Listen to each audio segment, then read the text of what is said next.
જિલ્લામાં 12 પોલીસ ઇન્સ્પેક્ટરોની આંતરિક બદલી કરવામાં આવી। સ્થાનિક સ્વરાજ્યની ચૂંટણી પૂર્વે બદલીઓના મોટા હુકમ। જિલ્લા પોલીસ વડા વિજય પટેલે આપ્યા આદેશ। એઆર ઝાલાની સેવાલિયાથી સાયબર સેલમાં કરાઈ બદલી। પીએ જાદવને મહુધા અને એમજે બારોટને એલઆઈબી, બીપી પટેલ ડાકોર અને એજી રાઠોડ મહેમદાબાદ તો એમઆર બારોટની નડિયાદ કરવામાં આવી બદલી। ડીડી સિમ્પીને એસઓજી શાખામાં સોંપાઈ મહત્વની જવાબદારી। જેડી દેવડાને કપડવંજથી માતર અને આરકે ગોહિલને કઠલાલ બદલી કરાઈ। એસકે કંબોળની ચકલાસીથી ડાકોર પોલીસ મથકે બદલી કરાઈ તો આરઆઈ સોલંકીને મહેમદાવાદથી કપડવંજ પોલીસ મથકે મુકાયા। જેએચ વાઘેલાની નડિયાદ રૂરલથી વડતાલ ખાતે બદલી કરવામાં આવી।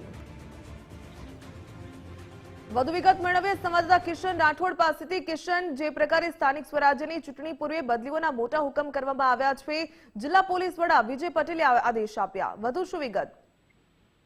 જી ચોક્કસથી વાત કરીએ તો ખેડા જિલ્લામાં સ્થાનિક સ્વરાજ્યની ચૂંટણીને જિલ્લા પોલીસ વડા વિજય પટેલ દ્વારા 12 જેટલા પીઆઈની આંતરિક બદલીઓ કરવામાં આવી હતી। જે પીઆઈની વાત કરવામાં આવે તો સેવાલિયાથી સાયબર સેલમાં પીઆઈ એઆર ઝાલાની બદલી થઈ છે। લીવ રિઝર્વમાંથી પીઆઈ પીએ જાદવની મહુધા ખાતે બદલી કરવામાં આવી છે।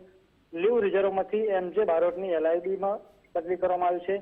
લીવ રિઝર્વમાંથી પીઆઈ બીપી પટેલની ડાકોર ખાતે બદલી કરવામાં આવી છે।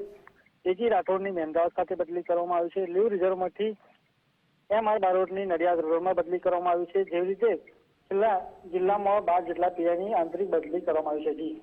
જી ધન્યવાદ જાણકારી બદલ।